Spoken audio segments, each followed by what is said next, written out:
Hi, everyone, and welcome to the Illustration Department podcast. My name is Giuseppe Castellano. In this podcast, I talk to folks in illustration, graphic design, publishing, animation, and other creative fields about their work, the lessons they've learned, and the bumps and bruises they've experienced along the way. In this episode, my guest is Matt Curtius, illustrator at Gina and Matt, and educator at the Tyler School of Art and Architecture. Is social media really a tool for illustrators? While some swear by it, others think it is at best useless. Matt and I discuss. Among other topics, Matt tells us how he and his wife, Gina Triplett, make art together. He explains what it means to work within creative boundaries. And Matt talks about the benefit of an active practice of making. I hope you enjoy our conversation.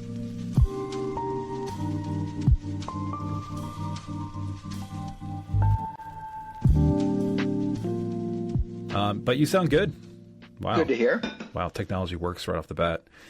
I'm getting like a very minor echo of my own voice on my end. Is that coming through on your end? Is that going to sound okay for you? I don't hear it. Sweet. This is a relatively new platform that I'm still kind of familiarizing myself with. But if you look to the right-hand side, you'll see your name. Like you'll see participants in the upper right corner, and then you just click on that. You'll see your name, and there should be an option down below your name where it's like echo cancellation. Okay. Honestly, you're fine. So I don't hear it, so it won't record, basically, unless it really bothers you. I'm looking at the options here. I see an Apple. I see a Chrome icon, 16 kilohertz, 720, yep. 30 FPS. And then click on that little arrow to the right-hand side, like next to 30 FPS. Click on that, and then it should open up a couple of options down below. Well, really one, echo cancellation, lossless audio. See it? It's not. It's giving me some things that are related to my Bose headphones, so maybe that's just having to do with the fact that I'm on those. Yeah. But okay. That's fine. It's probably the Bluetooth, if we're diagnosing this. It's totally fine, and we can keep going, obviously, but it's likely the Bluetooth. Podcasting, I've learned over the years, hates Bluetooth. When we record anything, I used to use Skype. Bluetooth was awful. Yeah. And this program here hates Bluetooth. Are you in wired headphones? Is that what you're doing? Old school. Okay, Super cool. Old school. So yeah, if you want to turn your video off, you can. You can leave it on. Obviously, whatever you like. I just hit a button. Is it currently off? Do you see me? Yeah, I see you. Oh, I hit a button I thought turned it off. I think it just turned it off for me. I mean, I can turn it off myself on my side. Here, done. You're off. Done. I'm off. Is the semester over? Yes and no. So I'm done with students. I submitted my grades. Oh, was it Monday? Yeah. That's the title of your new book, right? Done with Students. Done with Students. This is true. Yeah. Inside look of your career as a teacher. Yeah, I've been done with students a few times in the sense of I don't spend my days with them. Yep. Never quite gotten sick of them. But I am done with students right now because it's winter break. Right. I have some meetings. So I was at a meeting last night. Last night? Yeah. It was important stuff, but it was a little dense. Right. And I've got one tomorrow and today, just fielding some emails. Gotcha. Yeah. I don't know if you remember this, and I don't expect you to, but my graduate school classmates and I visited your home in Philly in 2016 or 15, I believe. 100% remember it, yeah. I'm sitting in that room where I talked to you. So you're still in the same place? Still in the same place, but we also have a studio down at Bach, which is like a former Votech school here in South Philly, and pretty wonderful woman who's like both a real estate investor and like patron of the arts, like bought it, and it's studio buildings now. So we have a space in there, and we kind of bop back and forth. Excellent. Yeah. At the time, it was part of a studio tour for us that included you and Gina, Martha Rich, and one or two others. I don't remember the other. This is rough. This is 10 years ago now. I remember Gina telling us about having just worked with Macy's on a tote. Apparently, it was a big deal, if I remember correctly. Do you remember that? I think you might have misremembered. Sublimated two things. Let me think. So She probably just did a tote with Blue Q, who she works with periodically throughout the years, and she's done a few totes. I'll go through all of her entire tote history. Let's see. Blue Q. She's the most with the totes. The mostest with the toastest. Yeah, I'll work on that. Yeah, two dads trying to work out a bad play on words. Seriously. And then she's done some with Whole Foods back when she did a whole bunch of the Whole Foods branding stuff years back. And so it's probably one of those two. Okay. And then we did the Macy's flower show years back. That's it. That's what she said. That's what she was talking about. I remember her saying the Macy's flower show. Yeah, I remember that specifically, breaking out that, because we were literally just kind of going through the studio and being like, here's the thing, right? That just happened to be the thing that was like in the flat files. It was a long time ago. I can't remember the year that we did the Macy's Flowers show, but it was like the year before Chris Buzelli did it, the year after Olaf Hajek did it. Right. And I remember one of your classmates, who thankfully I don't remember, definitely note it in a negative way that it was not a recent job. Like, kind of like, oh, who are these has-beens, like whipping out work from like a decade ago. Okay. And it was one of those wonderful, I always welcome a good check to the ego. Well, thank God it wasn't me. No, it wasn't you. Okay. I think I kept my mouth shut. Yeah. I mean, a lot has happened since then. Kids, congrats. You have two now, correct? Yeah. 16 and 12. 16? Oh, wait, 17 now and 12. Yeah. So then there was a child there. I just don't remember. I don't remember it. She might have been with my mom. She might have been with my mom for the day. I think if she was that, I thought, yeah, she would have been. All right. She would have been super young. And my mom was doing, or we had a nanny that was with us then. We might have made sure that the place was clear. So, wow. I thought that my children were older than yours, but we're basically in the same boat, you and I, because my oldest is a freshman at Temple. He probably shouldered you accidentally on the way to the the food mart or whatever. He's 18 and my daughters are 15. Oh, cool. What's your oldest studying? Right now he's focused on like video, film. He's going to go into Klein, the Klein school. But of late he's been mentioning how into marketing he's getting. So we're just kind of, we're not really saying yay or nay to anything that he's saying. We're just sort of going like, oh, that's interesting. You should explore that. So we'll see. We don't know. Yeah. We don't know where he's going to end up. Sounds like good parenting. Yeah. The, gently guiding, letting them make their own decisions. Yeah. I get that. Yeah. I want him to stick, because he's very creative, with film and all that. And I wanted him to stay with that at least, just kind of maybe minor in it, or just take some classes with it, not leave it alone totally and shift entirely to marketing. So we'll see. I don't know. Yeah, there's that. Still early. Yeah, just to get into the inside of Temple, Klein has that advertising program, which is, I think it's a BA, not a BFA. Right. Because they have some graphic design components, but then they've got like, I don't know, whatever advertising people study, psychology, how to get people to buy things. Yeah. Wait, you're not kidding, are you? No, I don't think so. Wow.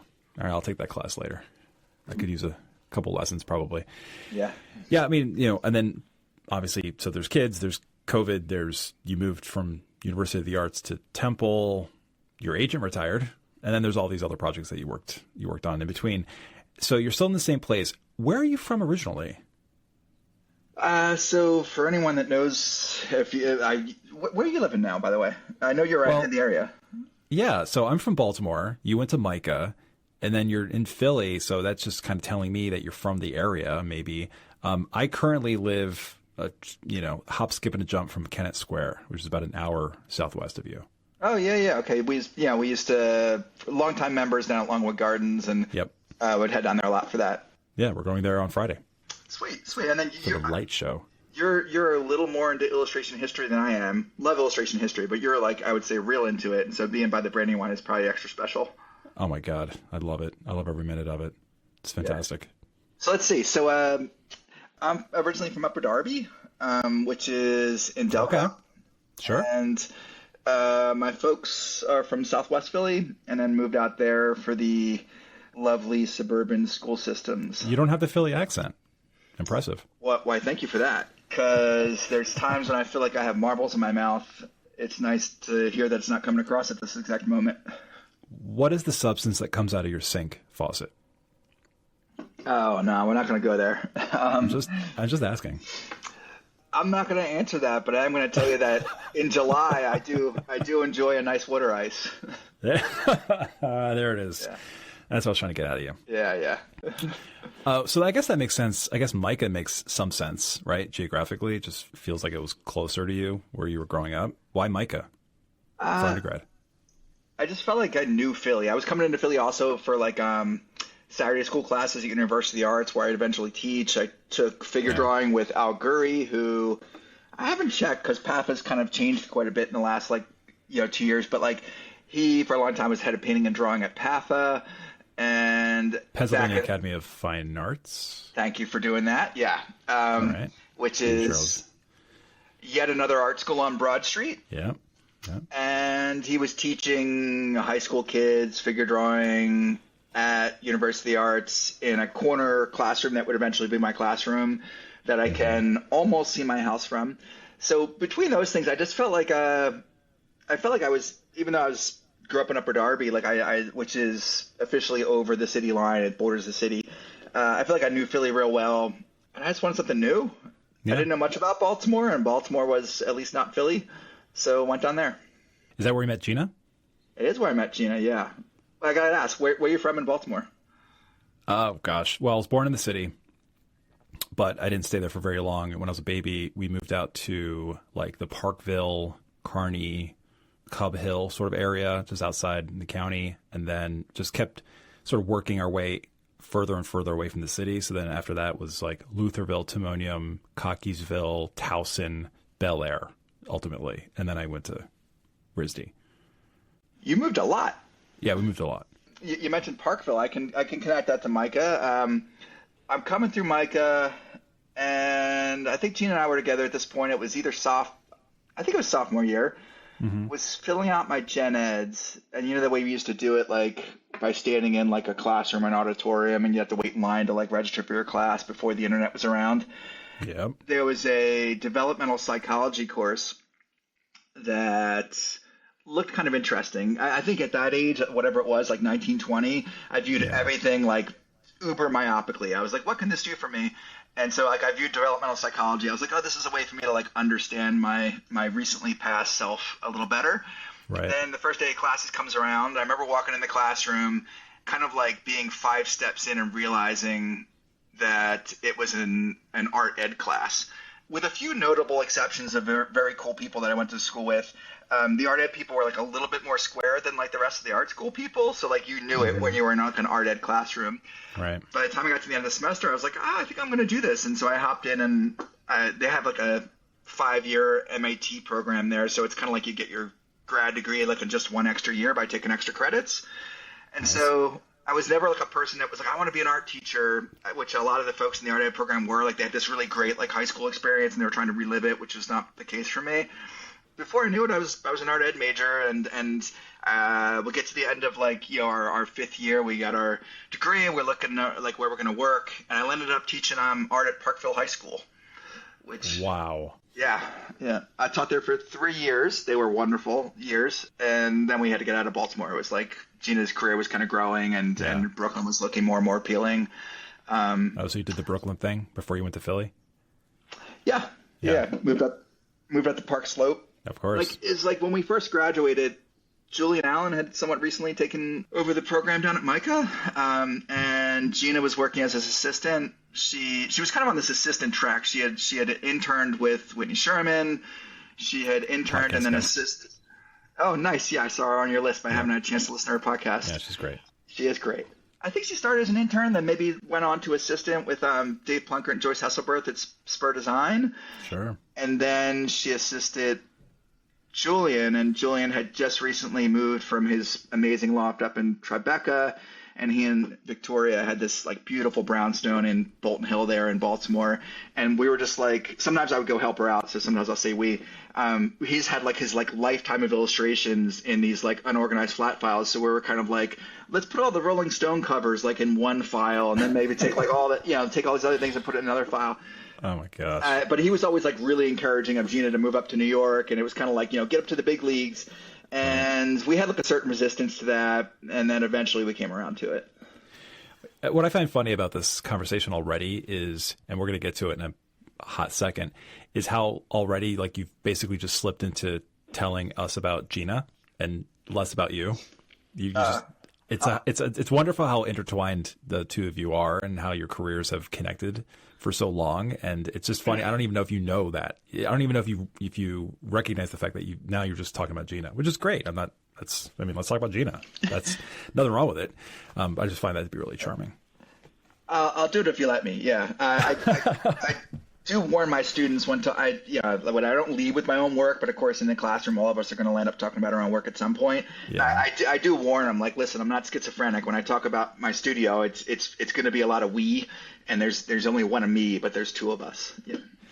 So yeah, you and Gina obviously have maintained a collaborative creative practice for 3 decades now, by the way. I know it differs day to day, week to week, project to project, but how do you work together?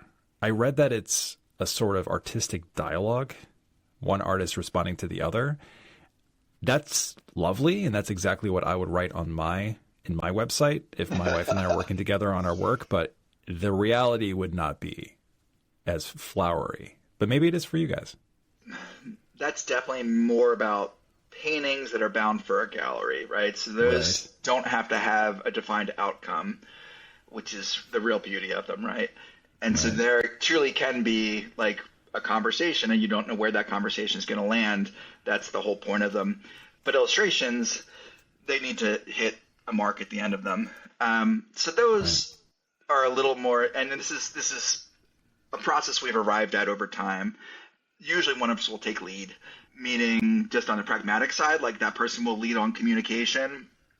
And if that's in email, it's usually in emails. So they're the one drafting the emails, and maybe we're having a quick conversation before the email, but they're the one doing it. Then on sketches, again, like one of us is probably going to take lead on a sketch.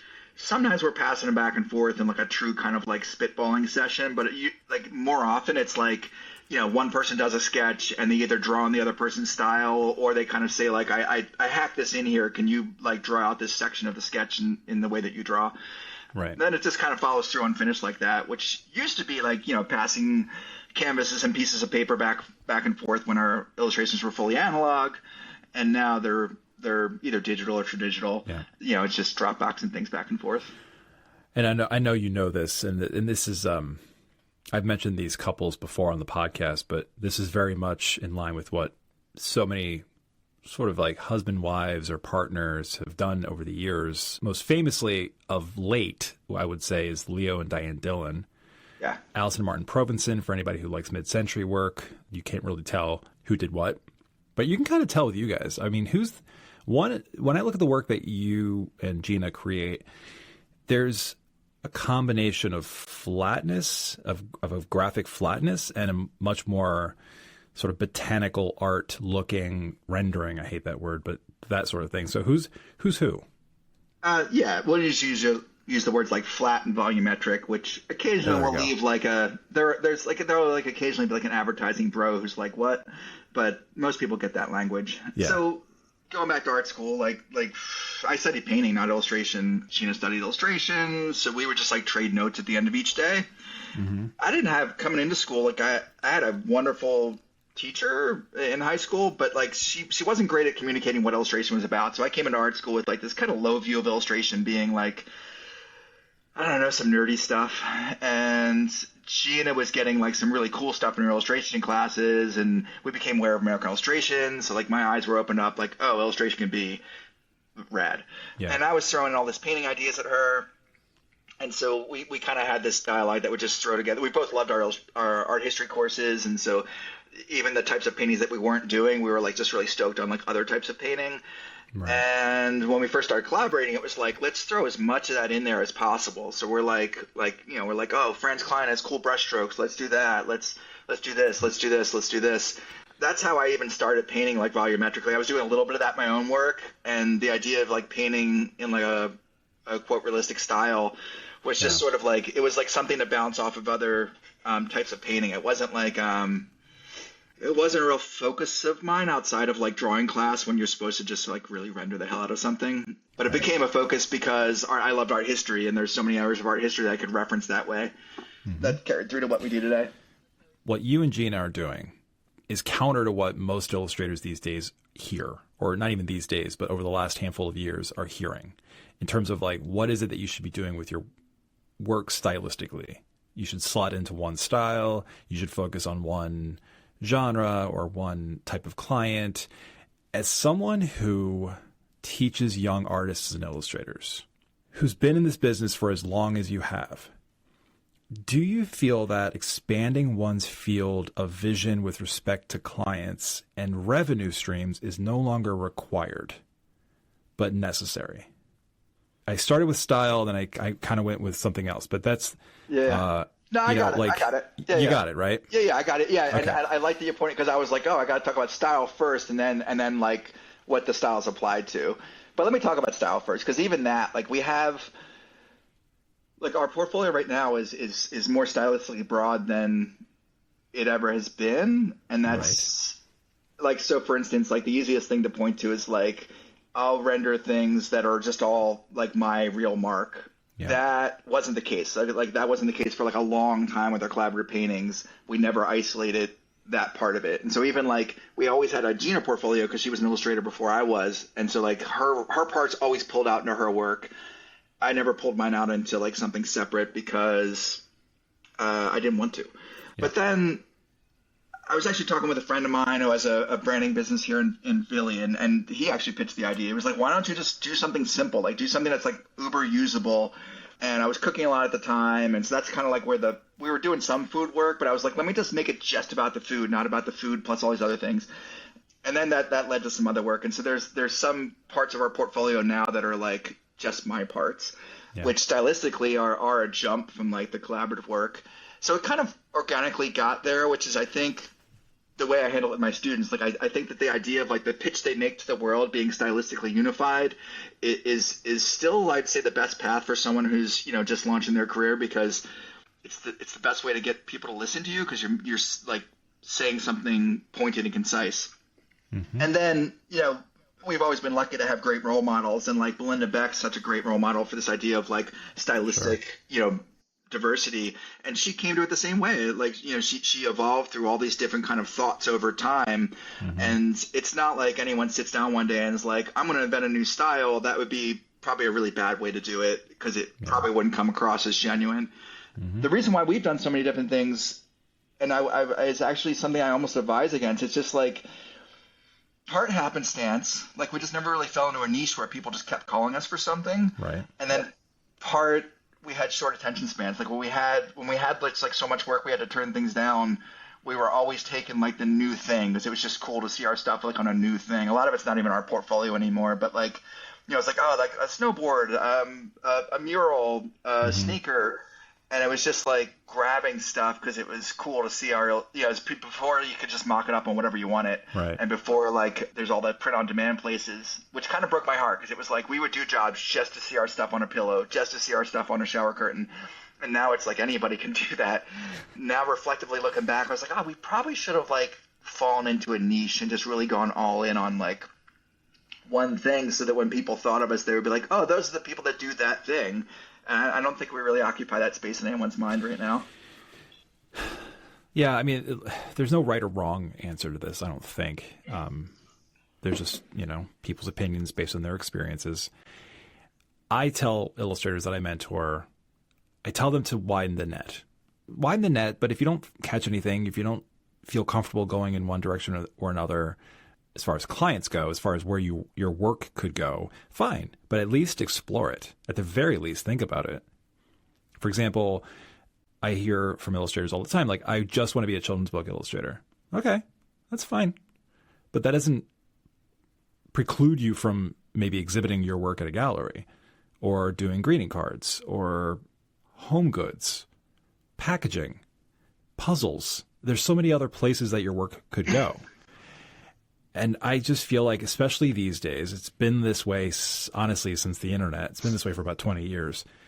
The more you another word that's like so charged, but the more you diversify your outreach, obviously the better off your creative practice will be or can be. Am I wrong?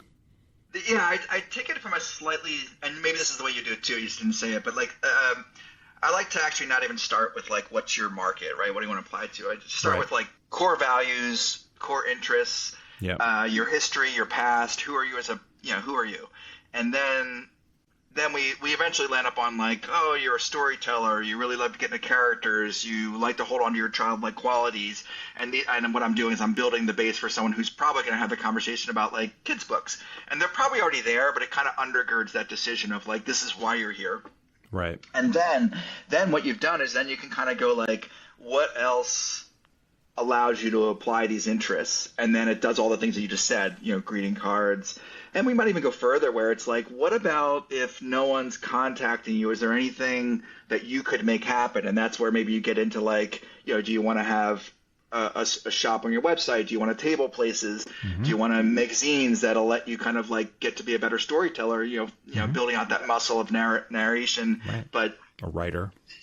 Yeah, but you can do it without having, if your agent hasn't worked out yet, or if no one's taken your emails yet on your kids book, like you can publish that zine, you could table with that zine. So I usually go through that of like, kind of like, what are your core interests? How does that manifest itself in a variety of different markets? But it's basically the same thing that you just described. Is you got to throw a bunch of fishing lines in, and you go with the one that gets a nibble. I tell illustrators all the time that I think it's a mistake to think about the client first and you second. You should be first, the client should be second, and it's not even about thinking of the client and what the client wants, because that's an impossibility. Like there's no way to know exactly what clients want. Often clients don't even know what they want. So what I tell illustrators to do is to focus on what it is that they want to do, what kind of work do they want to do, and elevate the artistry, elevate the quality bar so that the whole body of work is solid top to bottom. You do that and you get your work out there, emailing, social media, and all that stuff, the clients will come to you. Like you want to create a body of work that will attract clients, preferably different kinds of clients, and not create work you think they're going to like. Because I think that leads a lot of illustrators, especially in the children's book space, to frustration, because they're creating stuff that they think other people are going to like, but they don't really like it, but they think it's fitting the market. Yeah. So you're coaching folks who are building portfolio pieces specifically. Right. Yeah, I do. That's definitely a concern of mine, in instructing, especially seniors. But I guess I'm doing another thing too of trying to. I'm speaking toward that idea of like the client to artistic balance, right? Like your priorities versus the client's priorities. Right. And so I'm doing what you're saying. We're definitely concerned with like getting some great pieces that are going to attract the attention you want in your portfolio. But I'm also doing like maybe trying to build that skill set of being able to please the client while pleasing yourself. Like illustrators should all be excited about boundaries, right? Like that's why we're doing this, and not gallery work, which is not as hemmed in by boundaries, right? So we should see boundaries and get excited by how to do our thing within them. And so like when I'm doing like, let's say like a junior assignment, right, that has like these really specific parameters that the students need to hit, I'm then encouraging them to flip that around and be like, what do you want to do within those parameters? Like, what's the you part? Right. Because as an illustrator, like let's play that out, right? Not school. You're out there, you're an illustrator. You get art direction in. If you totally do that art direction, you're like, I'm being a good illustrator. I'm doing what they told me to do. You might deliver that illustration, and the thing that the person didn't tell you to do, but was implicitly like there, was like, be you. I hired you, not someone else. For sure. And so I think I've done that as a young illustrator, and I've seen other illustrators do that. Like young illustrators do that, where it's like you hit the job specs on the nail, but you forgot to be you, so therefore like you didn't make a great illustration. But then to flip it around, like I've also done this myself, and I've also seen young illustrators do this, where it's like they ignore the art direction and they're like, look at this rad thing I made. It's so cool. It's exactly what I want to do. And the art director's like, yeah, like it's not what I need. So you have to juggle both things at once. Yeah. And that's the real beauty of the game. And that's, like when students get that and they get in that niche of like, I'm not an art director, but sometimes as teachers we play art directors, right? And we play the role of it in a role-playing game that's supposed to benefit the student. So it's like holding their feet to the fire of the parameters of the assignment, while also like, encouraging them and cheerleading them to like, get weird with it in whatever way is appropriate to them. Speaking of role playing, and Chris Buzelli, who you mentioned earlier, did I years mention ago, Chris? You did. Oh, he did the Macy's job. The Macy's thing. Yeah. Great illustrator. Great illustrator. Hey, Chris, if you're listening, and Sujin Buzelli. So Chris, at the time I was the art director at Simon & Schuster. Chris was teaching a class at RISD. And so we got in touch. I'm not quite sure how we got in touch. Maybe we knew each other, and I emailed him or whatever. I had this idea of pretending to be an art director, which I was. So I was going to be an art director. The class, Chris's class, they were illustrators. Chris was their agent. Chris and I devised a class in which I think it was like a third of the semester where I pretended to be their art director. Chris was the agent and they were the illustrators. And so I gave them a manuscript through Chris. I was like, hey, Chris, my name's Giuseppe, role playing. I'm looking for an illustrator for this manuscript. Do you have anybody in mind? And so the students would create an illustration they pick a spread, any spread of their choosing, send me the sketch. I would review, send my notes back to the student, CC Chris as if he was the agent, in case the student needed any like translation of my notes, making sure that they knew what I was looking for, what adjustments I wanted them to make, whatever. And then they finished the art. They created the art, sent it back to me. I made my notes, sent it back to them. It was a great little back and forth. I really looked, like I mentioned it to the creative director, like we should do more of this and we should actually do this with a cover for a middle grade. Whoever like did the best of this class would get the job for the cover. So it would give a student an actual job and some money. But the creative director didn't want to do it at the time. He thought it was too much of a liability, like as in maybe the entirety of the class no one would do a good job. So then we'd be stuck, which I didn't agree with. What was the role of the agent there? Were you like negotiating like a pretend fee too? Yeah, we would throw in we'd just sort of pretend like, hey, I'm thinking this is the job. Here's the schedule. So that the students would see what the schedule could potentially be if they were hired that day to illustrate a children's book. Rights. We'd talk a little bit about rights as well. And very cool. Yeah, it was fun. It was really fun. This is many years ago. By the way, your audio, every now and then it goes kind of like back and forth where it goes normal. And then it goes into this like almost like you're talking into a tin can, which reminds me of the song like Video Killed the Radio Star. Okay. Where the guy's like, so you got a little bit of that going. Okay. It's fine. And I'm just acknowledging it because I'm pretty sure the listeners are hearing that. Okay. And I want to acknowledge that I am also hearing it. They're not crazy. But it's totally fine. There's nothing you need to worry about. Apologies. I've got a button I push every time I say something stupid, and it just puts that voice over it. So it's yeah. No, maybe it's not even you. The episode before this with Elena Giovinazzo, she's a literary agent. It sounds like I'm talking into a tin can. I'm not a big fan of this program that I'm using to record this podcast, but I'm going to leave it for now. Maybe next year I'll look for something else. The audio has not been great. I've not been the satisfied customer over the last 6 months. Yeah, my audio is coming through these Bose headphones, and I don't know if they're any good, but we'll roll with it, I guess. This podcast is produced by the Illustration Department, a global leader in online education for illustrators. Visit illustrationdept.com for offerings like mentorships and portfolio reviews, testimonials, our alumni showcase, our best-selling Substack, and more. That's illustrationdept.com. And now, back to our conversation. I noticed in 2025, Gina posted a grand total of 0 times on Instagram. You've posted far more, though. Coming in at a whopping 3. Okay, yeah. There we go. Yeah. One of the posts you had... my peace out post. Yeah. Was that your, like, I'm on Blue Sky? Yeah, which I did for a while and then got tired of. Yeah, I think that's the theme for most people. Yeah. Like Blue Sky got got all exciting for about 2.5 weeks, and then everyone I talk to about Blue Sky, they all say the same thing. It's dead. There's nothing going on over there.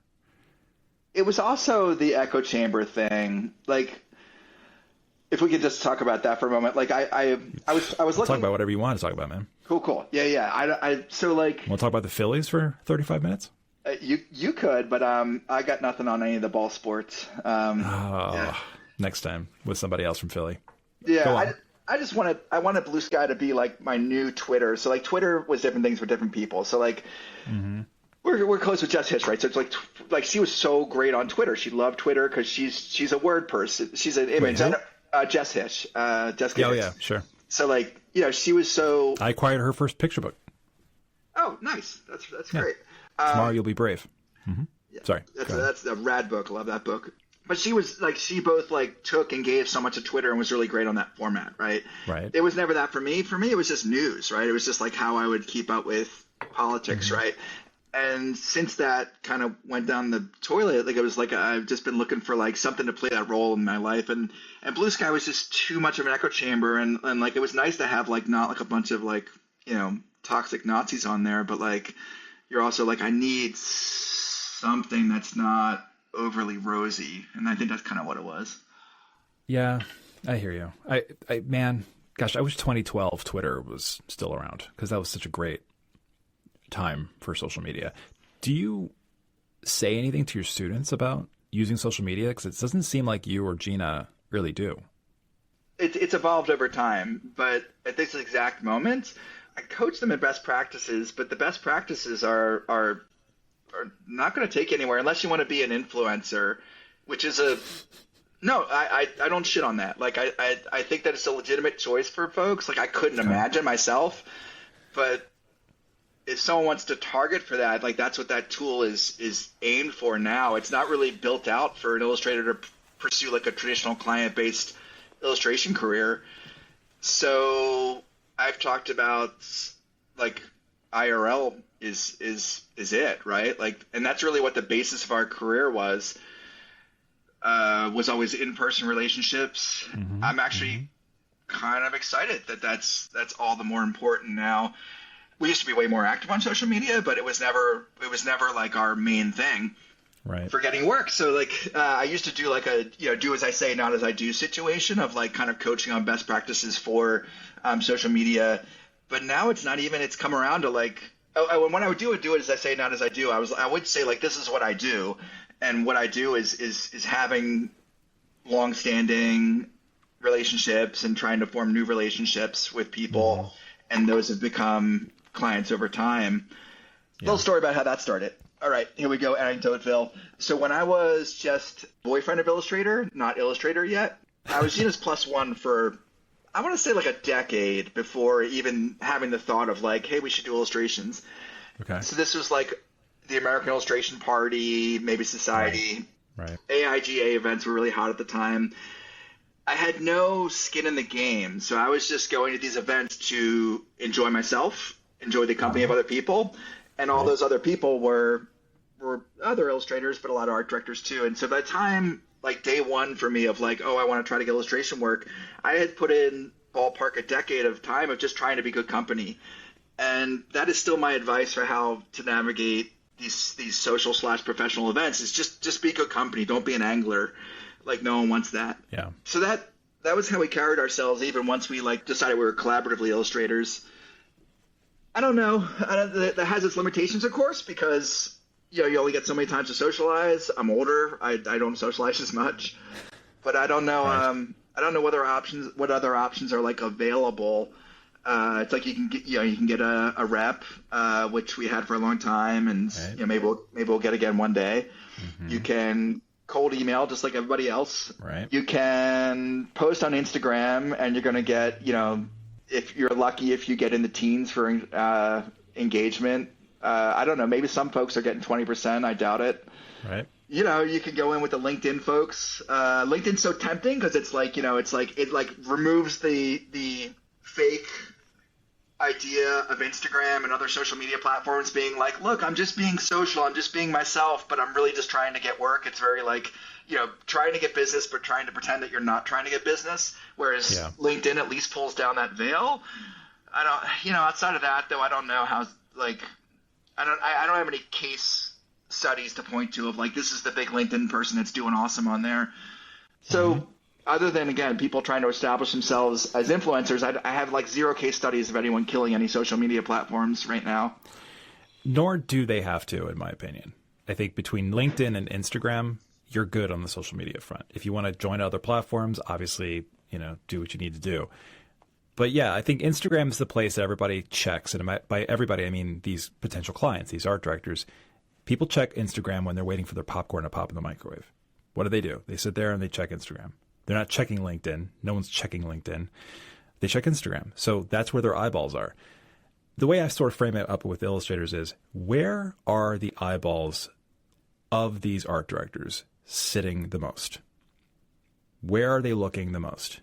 And the answer is their email inbox. Okay, so now mandatory, you have to email them.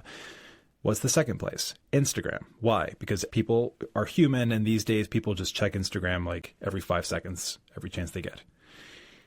Most people anyway. So put your work there. What's the third place they look? LinkedIn. Why? Because art directors want better jobs. So they're on LinkedIn, making sure that their resumes are up to date, making sure that they're making the right connections with other people. That's why I was on LinkedIn. The minute LinkedIn started, I jumped on. I think I was at Simon & Schuster at the time. But I would follow other publishers and creative directors, and I wanted to get on their radar. I wanted them to be on my radar. Those are the top three. Yes to all that, yeah. But I got a but. Like, give me some buts. So everyone's throwing around this phrase now, like Instagram's a portfolio, right? So what is that? I don't agree with that at all. I think that's terrible advice. It doesn't sound like it, yeah. So but let's play it out. When people say that, what they mean is that you have to have something there for when someone looks you up, right? Mm-hmm. It seems like what you're advocating for is like an active engagement with LinkedIn on one of the, like, what I would say is like kind of an old formula of like, I got to post every day, or nope. I got to post periodically, even like every week, right? And nope. The ROI on that seems miserably low. And so I'm in the camp of like, it's a portfolio, like for when someone looks you up, because the ROI you'd be looking for with any type of regular engagement is that you're going to come up, like you said, like people look at Instagram, right?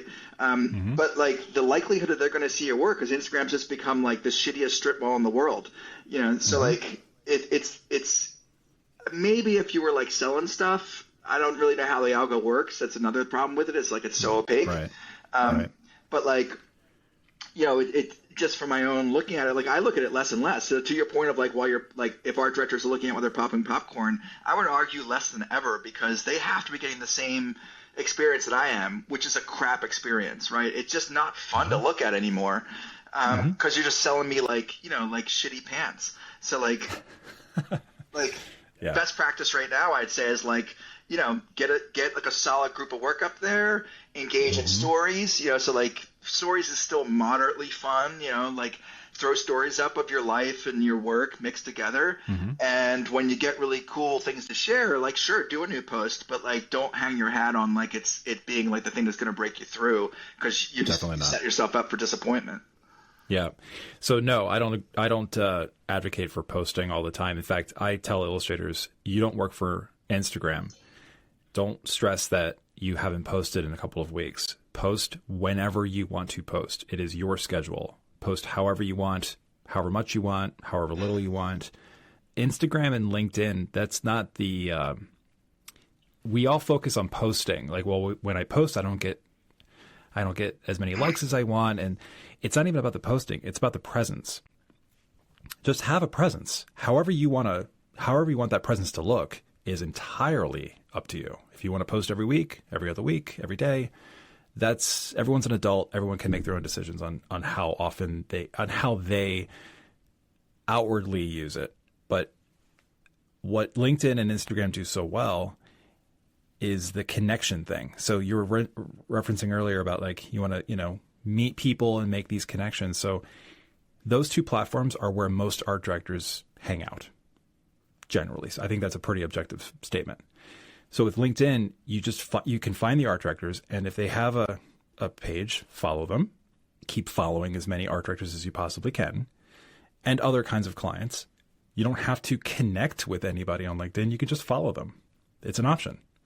The more people you follow on LinkedIn, the better your search results will be when you look for art directors on LinkedIn.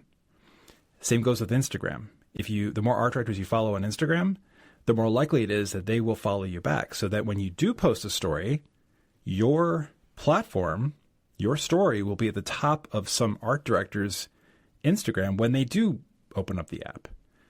So it's a discoverability tool in that way. Not about like, let me post, hey, look at me, look at me. It's more about like, there's a lot of information to mine in both of those platforms if you know how to do it. Yeah, so that discoverability word, like, that's what I was saying is when someone searches for you, like they're not going to, the likelihood of them organically finding you without them getting your name from somewhere. They saw you at an annual, they met you at a party, right. and then they look you up. But the idea, there used to be organic growth that had nothing to do with IRL connection.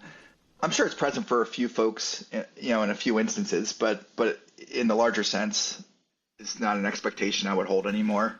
Yeah, well, the IRL thing, unfortunately, unless you live in the, Philadelphia, New York, Boston, San Francisco, London, it's not a reality for a lot of illustrators to go to any of those parties. And I miss that so much. I remember back, like, lectures I used to give, I don't know, like mid-2000s to students. Like, I had a bunch of students back then that would be like, I want to live out in the country or whatever. And I'd be like, well, I advise against it.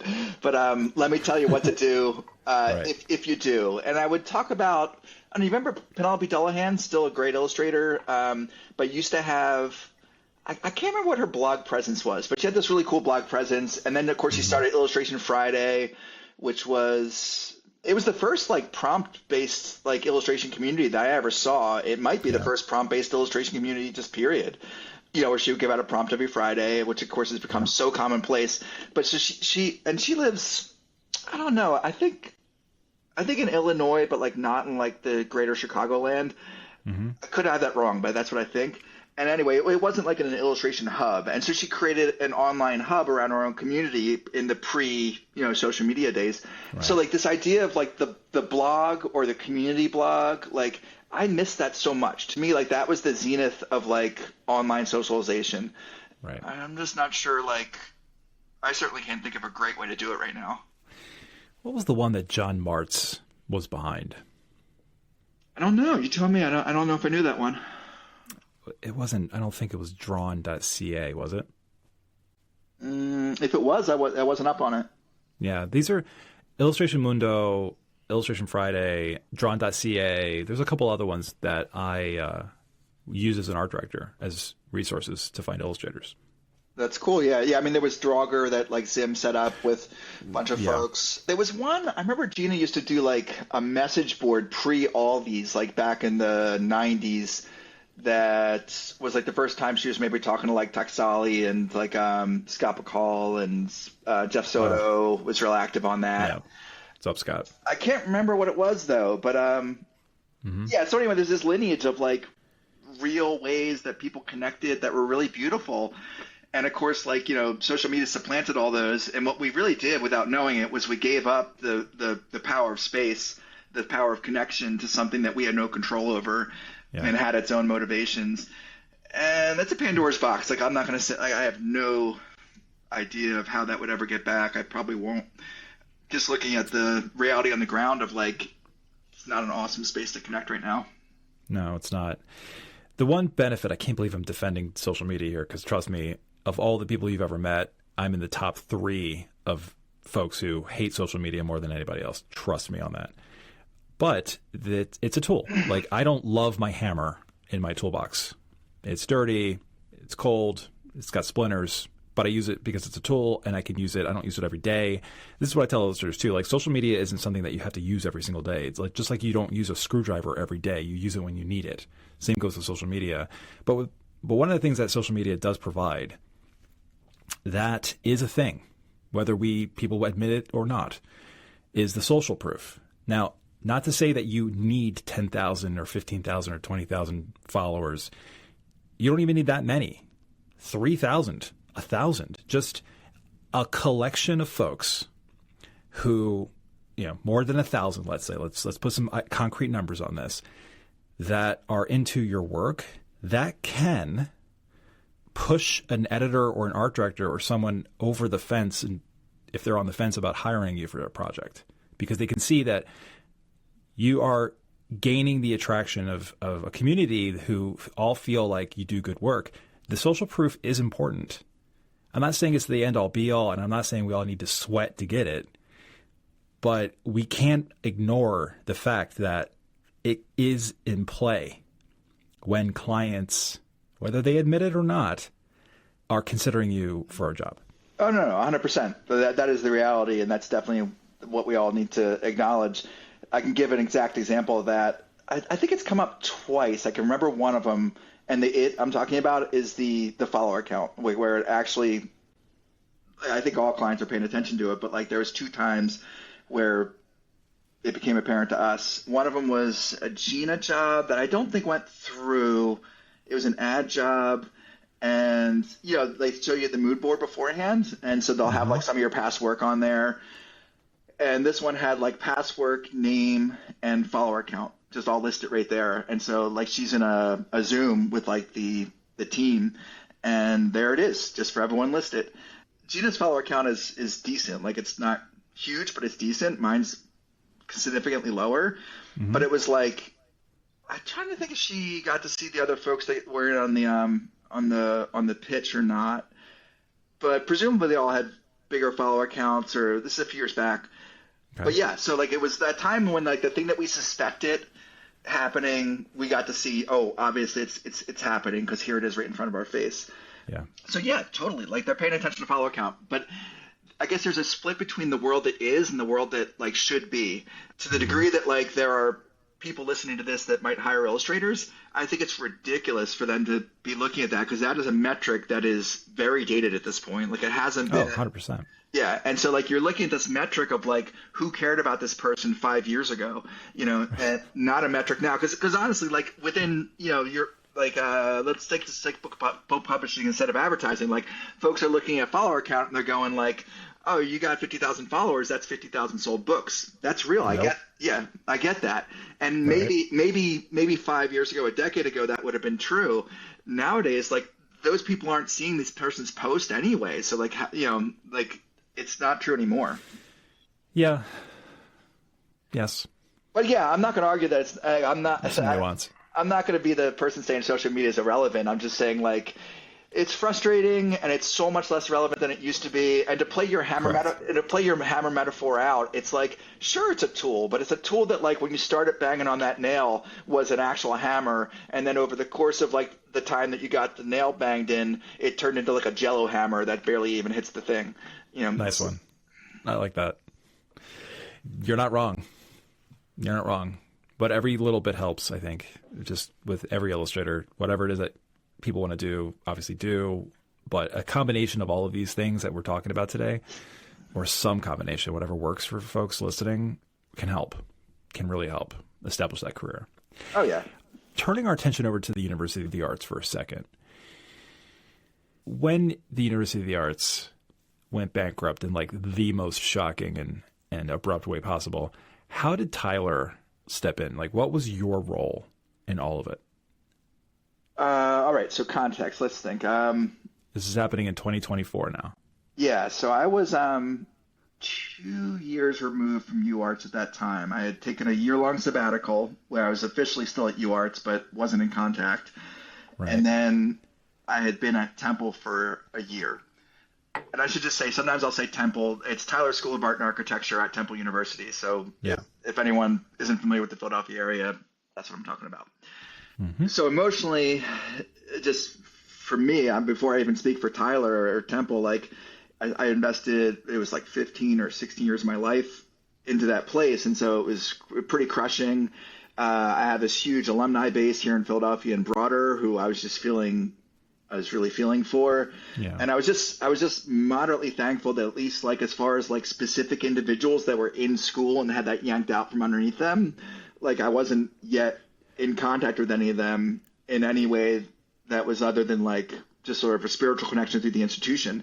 But I immediately talked to my colleagues and just said, like, we need to do something to help those people because they're just left out in the wind. Mm-hmm. And those people were students. We were focused on students. The idea of faculty and staff was something that we did a little bit of, but like it also felt like we're never going to be able to help everyone out. So for students, we met. What was that, like a Friday end of day? I think that they put the news out, and we were meeting all weekend long. And then I took a little time to get all the dialogues together with everyone at Temple. But within like maybe it was like a week or so later, someone on the board of directors, with a lot of clout, had made it their mission, and so it came back down to us that we could continue forward with some of the plans that we had started to lay. Mm-hmm. We just knew how we wanted it to happen. That they had to be able to proceed without being set back. There's this whole dance that's very in the weeds for academia of like when you're taking in transfers of trying to get their courses to line up. Sometimes they don't. Sometimes students get set back, and that just sucks for them. We wanted to make sure that everyone came in seamlessly and graduated at the time that they expected to graduate, which is what happened. Good. So now that was last year's graduating class, included students that came in to Tyler just for their senior year. Oh, and then I guess the big thing was my year at Tyler, I was there writing an illustration program. So Tyler has graduated all these like really amazing illustrators over the years. Mm-hmm. They've done it through this graphic design program. They have a graphic and interactive design program that is very visual, and it allowed for that space. And so when they brought me in, the idea was like, let's make a space for the illustrators to go further into their practice without losing that wonderful connection between design and illustration that has really been like the heart of the place for forever.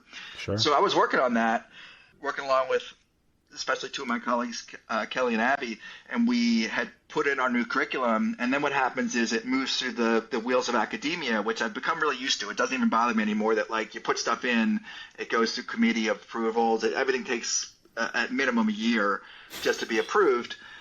And then it's like you rise it up with your class. And so like it gets approved, and then that curriculum is what like a new incoming class of freshmen is like tied to. And so when you write curriculum, it doesn't even go all the way through the full cycle for 5 years, right? Before you're graduating your first group of kids that have like gone through that cycle. Right. We got the word from on high to make it ready. This was like whatever it was, like June. That thing that was supposed to happen 1 year from now / 5 years from now, can you make it happen by August in order to receive these kids? Of course, the answer was yes, because it was going to give them a place to land. Yep. I felt really strongly about the curriculum we developed, and so like I felt like it was going to be a good place for them to be. This year, I'll be graduating my first group that actually came up through our illustration curriculum that weren't. So when they landed, they had come through sophomore year at UArts, and so they will have had all of their junior and senior year at Tyler, which is like they're much more like Tyler students as opposed to my graduating class year was like.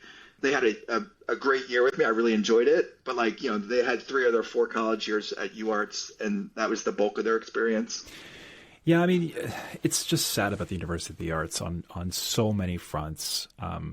I've read recently that some, not all of the buildings, but seemingly like all but 2 or 3 of them have already been sold to commercial and residential purposes, which was my guess when it happened. I'm like, yeah, this is going to go to the highest bidder on the residential and commercial side. And but there are 2 buildings that were purchased by an organization that is dedicated to maintaining an artistic presence there, a footprint where they're going to have studios and affordable housing for artists.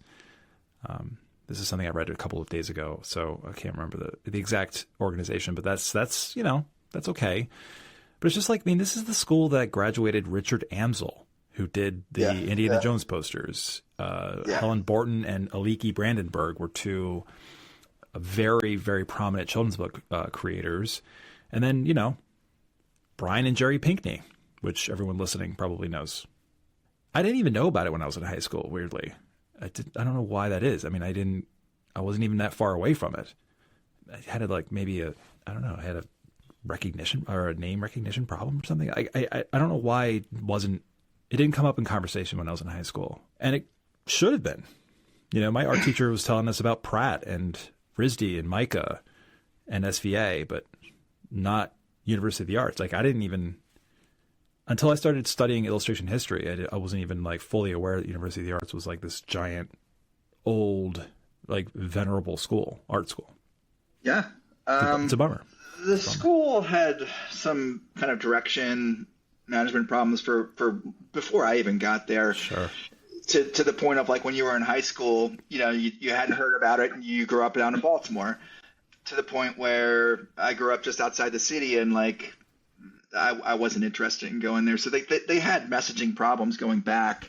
Yeah. And that's part of the reason why I split. But I'm not going to go into those. No. But to some of the story of we're sort of pouring one out for the good parts of UArts.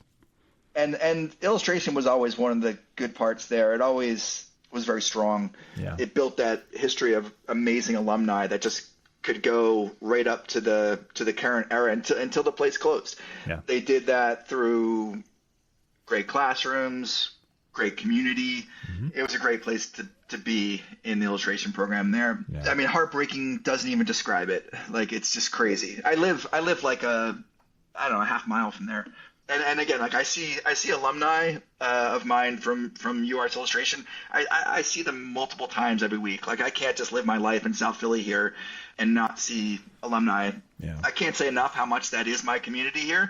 And they made artists for my city. Like to speak toward that idea of like the role that like UArts used to play. Like I think that some of that idea, if you didn't hear about it down in Baltimore, some of that's just like the Philly syndrome, the Philly shrug. Like Philly going back, I think we've maybe come out of some of this history, but growing up by here, it was like this idea of like, it's really ingrained in us. Like if you're really good, like as an artist, you go to New York. If you're really good as a skateboarder, you go to California.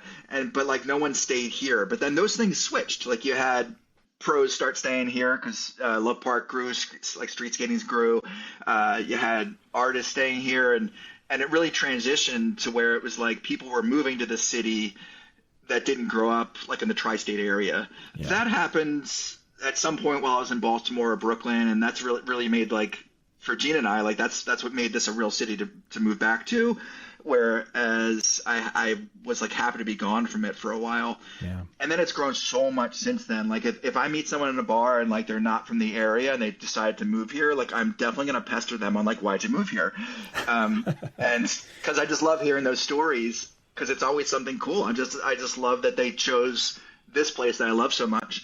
Yeah, I think that UArts probably suffered from that small thinking of Philadelphia in the past, in the 80s, in the 90s, probably forever.